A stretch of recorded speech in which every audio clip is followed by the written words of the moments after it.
Depending when you're watching, 2023 is nearly or already behind us, and what a doozy! On the video game front, it was one of the most stacked years in the history of the medium, and despite some turmoil behind the scenes in Hollywood, there were plenty of reasons for moviegoers to flock to theaters, plenty more to stay home and soak up that deluge of original content that continued to flood streaming services. Despite the waning popularity of print periodicals, comic books are doing just fine, and over in Japan, they continued to make anime. So in celebration of all of those things and more, it is my distinguished honor to give you, in no discernible order, all of 2023's IGN Award winners.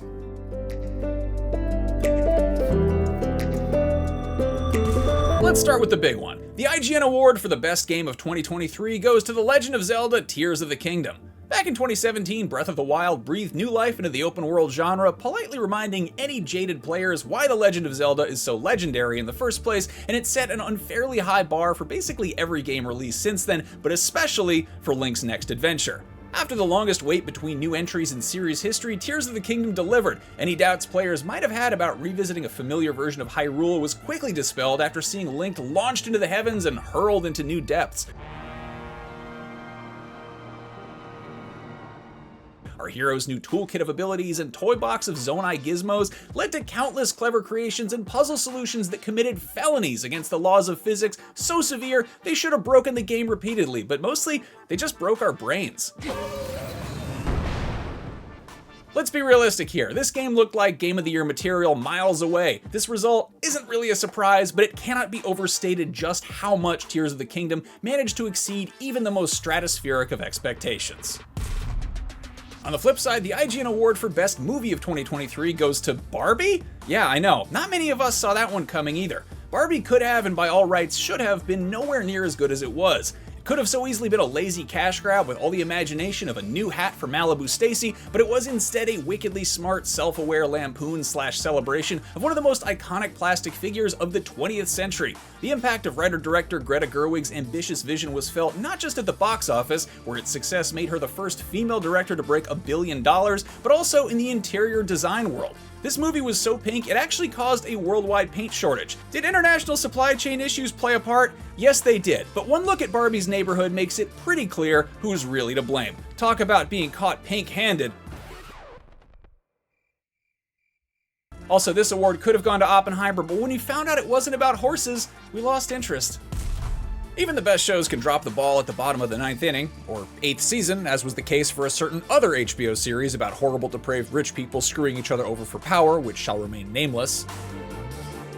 However, Succession's 4th and final season lived up to the audience's high expectations while also defying them. With more of the immaculate writing and stellar performances we'd come to expect, the finale deftly rolled to a close with enough outrageous twists and turns to keep things interesting, but none so outrageous they actually left viewers outraged. It's rare for a show this good to come to an end without overstaying its welcome, while also offering satisfying closure, and it's safe to say that Succession was, well, a success. Is he gonna watch? Could we make a note in the minutes that he's watching us? Was that a vague boilerplate assessment of what made the show good? Yes, it is. But anyone who's already seen it knows what the big deal is, and anybody who hasn't will probably enjoy it more if we don't spoil anything, assuming those things weren't already spoiled by one of our headlines.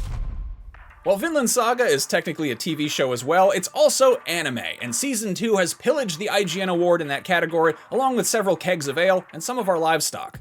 A Valhalla of a good time for anime fans, history nerds, and anybody with a liking for Vikings, Vinland Saga continued its tale of tall guys in long ships with short tempers. In its second season, the tone shifted to give us a more nuanced look at pillaging hordes, scaling back its brutal berserker action to show some extremely human, character-driven moments that ultimately added more weight to some already heavy subject matter. It might have made for a slow burn, but it was still very much on fire.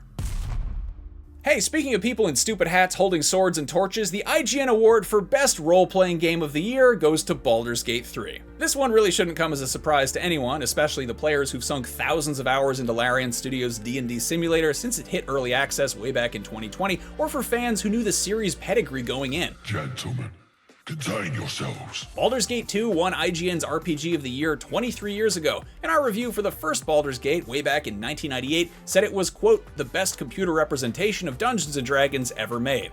Well, the team at Larian must have passed their perception and history checks because they definitely understood the assignment, and the final product, which is still getting regular updates, clearly rolled a natural 20 because it is a critical hit in all senses of the expression. This is the densest, most reactive RPG we've ever played, with multiple solutions to every problem, ranging from screaming, debuffing insults to smearing poop over your own face in order to get an invitation to a goblin kegger. And yes, you can have sex with a magic bear, among other things.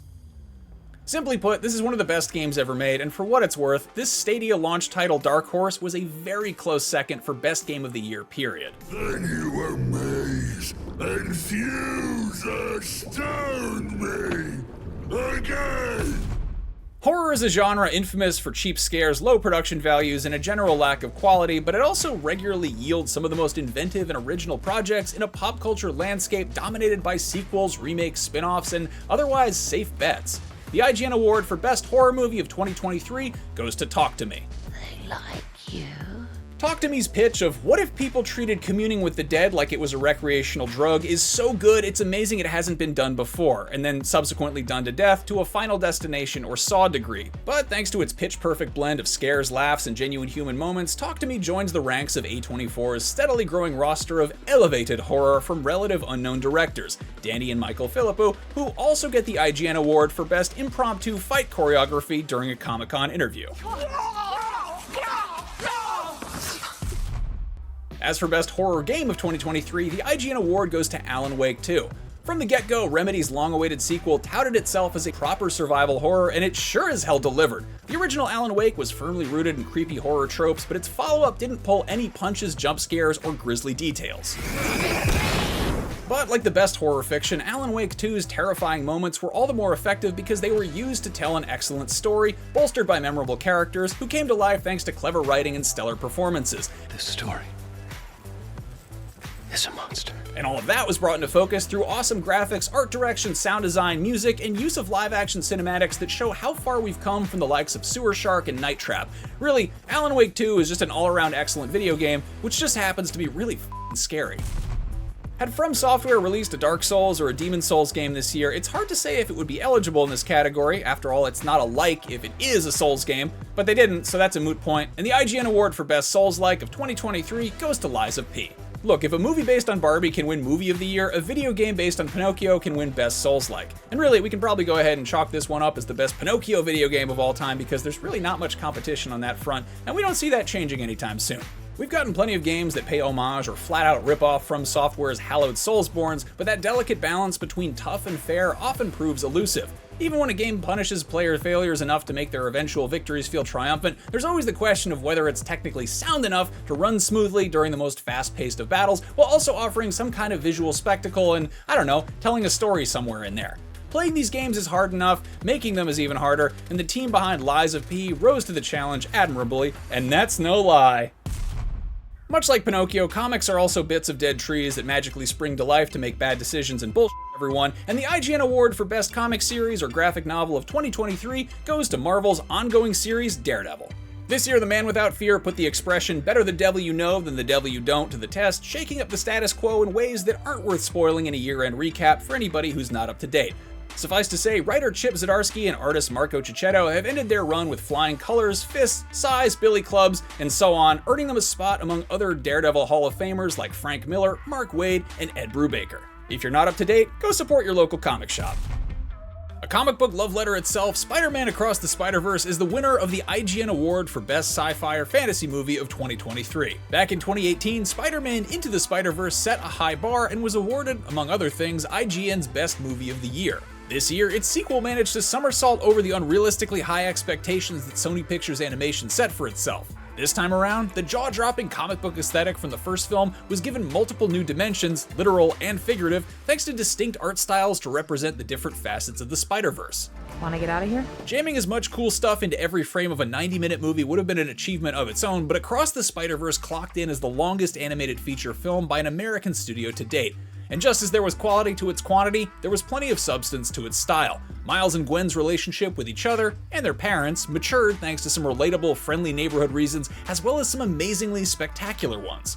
Meanwhile, Miguel O'Hara's heel turn we saw coming and that cliffhanger ending we didn't left us dying for more, so here's hoping we won't be waiting until 2099 to find out what happens next.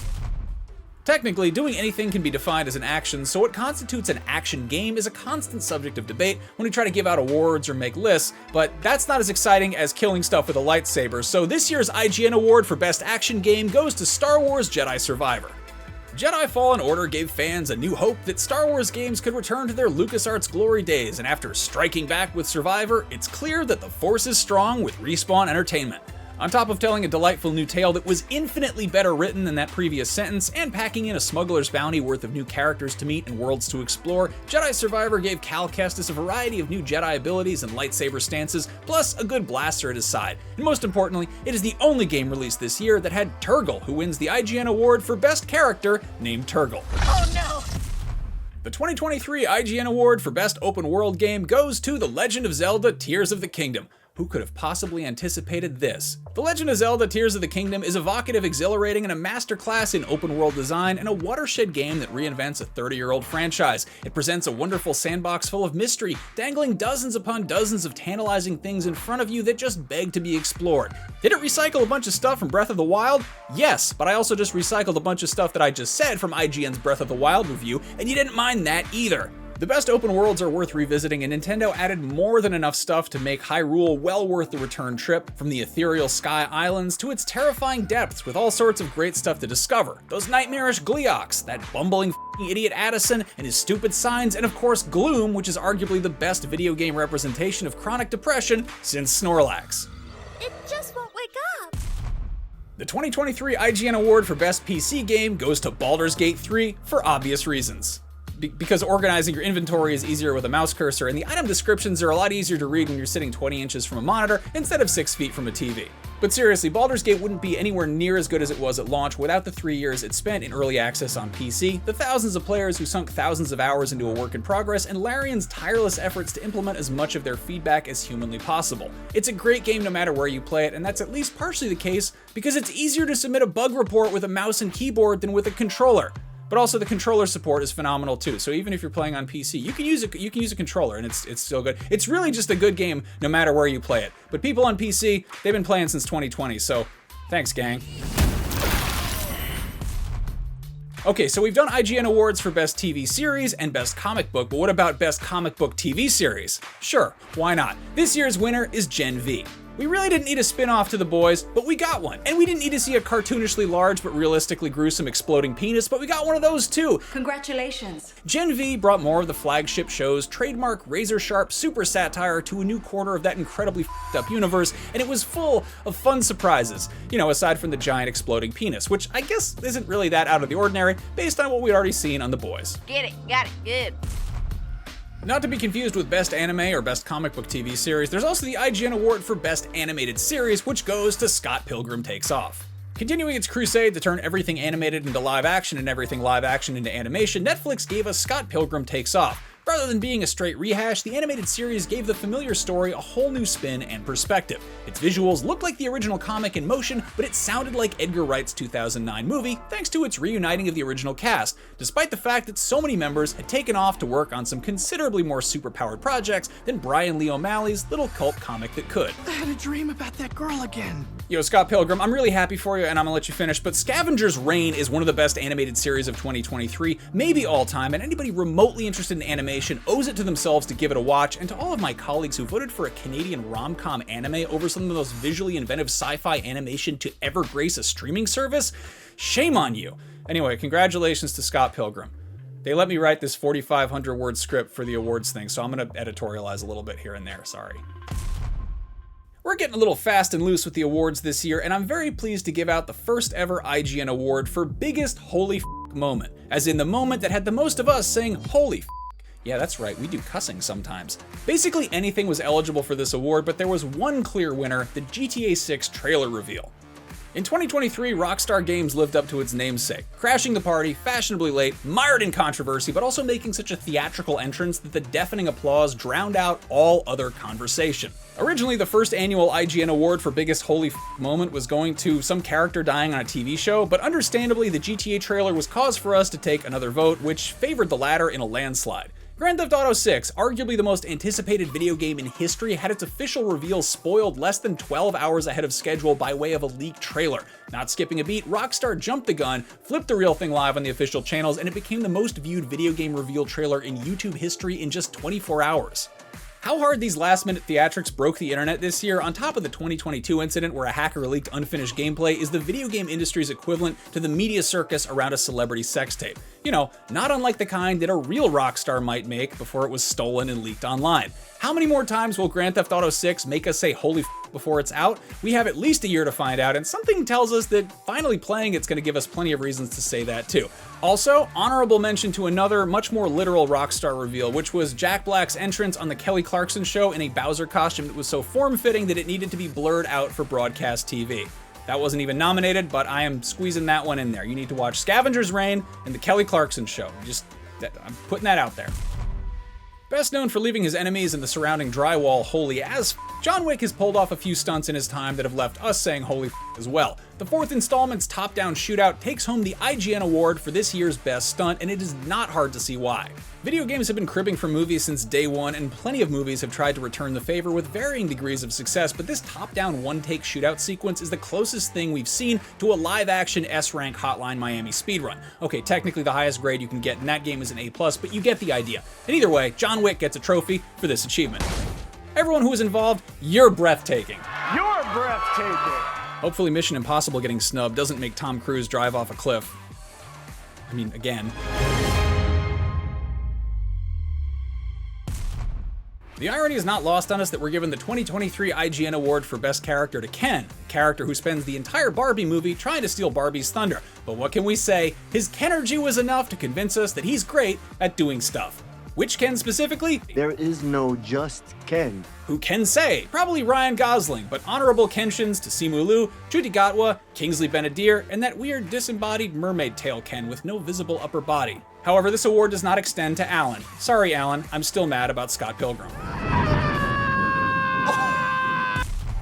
If that last award left you shaking your head and you'd rather be scratching it, great news! The winner of the IGN Award for Best Puzzle Game of 2023 goes to Cocoon. A great puzzle game can make you feel like you're losing your marbles or tripping balls, and Cocoon's minimalist microcosmic universe within a universe mechanics had us pondering our orbs so hard we fell head over heels into other dimensions and in love with this game. And unlike some of the fifth dimensional puzzle solutions at play here, figuring out what makes Cocoon special is a no-brainer.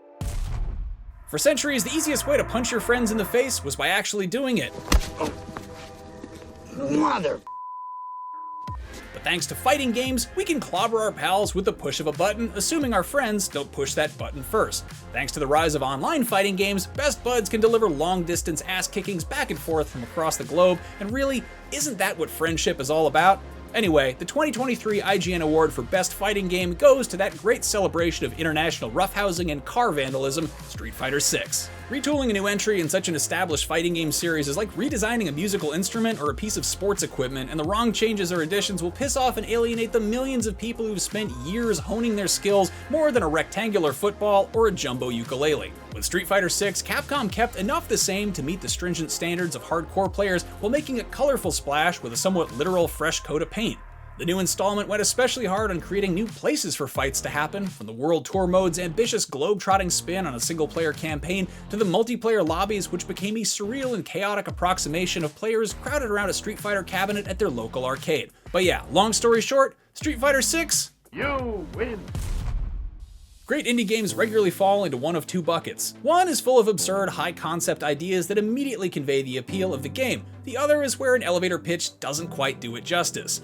Dredge, IGN's best indie game of 2023, falls squarely in that second bucket and possibly into a third one that's full of fish guts and unidentifiable slime. Lots of fishing games lure players in, and sure, Dredge's simple but addictive systems are easy to get hooked on, but it's the way that it plumbs the depths of Lovecraftian horror to reel the player into an ocean of Icarus discoveries that truly makes it a great old one. Did you know that Forza is the Italian word for best racing game of the year? Okay, not really, but it basically became synonymous with it. So, surprise! The IGN Award for Best Racing Game of 2023 goes to Forza Motorsport, which is yet again a technical masterpiece with countless fine-tuned moving parts under the hood and so much polish on top of it you can see your reflection. Easily one of the best showcases of what the Xbox Series X could do when developers put the pedal to the metal, Forza Motorsport's many bells and whistles also include some of the most inclusive and versatile accessibility options of any game this year, making it possible for more people than ever to virtually drive recklessly in cars that cost more in real life than the GDP of many developing nations. And really, isn't that what Forza's all about? Forza Motorsport is great now, and it's safe to assume that Turn 10's long roadmap will involve lots of aftermarket parts for players to get more mileage out of this high-performance machine. Vroom vroom!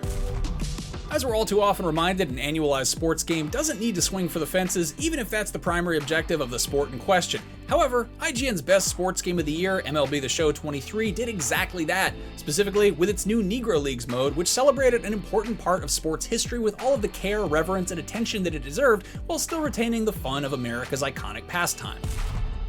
Any strategy game can test players' wits as they command their armies to conquer enemy territory, but it takes a special one to do that while also seeing if they're up to the challenge of befriending and potentially romancing characters from the previous 16 mainline entries in a hallowed tactics franchise. How do you do it? Well, with magical rings, obviously, but also strategically. Is Fire Emblem Engage officially IGN's Best Strategy Game of the Year? Yes it is. Is there a sizable cabal of IGN staffers who feel that Pikmin 4 is the rightful winner? Why yes there is, presumably biding their time until Fire Emblem Engage least expects it and then striking from the shadows and stripping this usurper of its rank and crowning Pikmin 4 the rightful winner.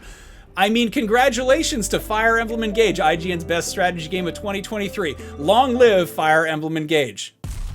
And finally, would it really be a video game awards ceremony if we didn't acknowledge the contributions of Mario in some way? So, the IGN Award for Best Platformer of 2023 goes to Super Mario Bros. Wonder. This latest installment showed players new and old that Nintendo has an elephant's memory when it comes to knowing how to make an excellent platformer. Mario & Company made leaps and bounds into the realm of theme park attractions and feature films this year, but Super Mario Bros. Wonder reminded us how much fun it was to make them leap and bound across a screen, keeping things simple and going back to basics, but still finding plenty of ways to surprise us. True to its name, Super Mario Bros. Wonder doubled down on that classic Nintendo whimsy, filling each stage with so many magical little details that ignoring this game's charm is like, well, trying to ignore the elephant in the room. And there you have it, all of the winners of the 2023 IGN Awards. For thorough video breakdowns of each individual category that actually tell you the other nominees instead of bombarding you with bad jokes, don't worry, we got a ton of those as well, and I had nothing to do with them. You can also find full write-ups of all the awards over on IGN.com. On behalf of everyone here at IGN, congratulations to the winners, nominees, and anything and everyone that got snubbed. But most importantly, thank you to all of the people who worked hard creating the countless pieces of media that kept us entertained this year. Without you, we would have been really bored. To everybody watching at home, what game, movie, show, comic, feature film, cartoon, animated series, streaming original, graphic novel, manga, narrative experience, etc. didn't get enough love this year? Share your favorites in the comments below and tell us why they were so special. To keep up with everything big coming down the pipe in 2024 and beyond, make sure you're following and subscribe to IGN wherever you like to watch. Thanks for watching. I'll see you later.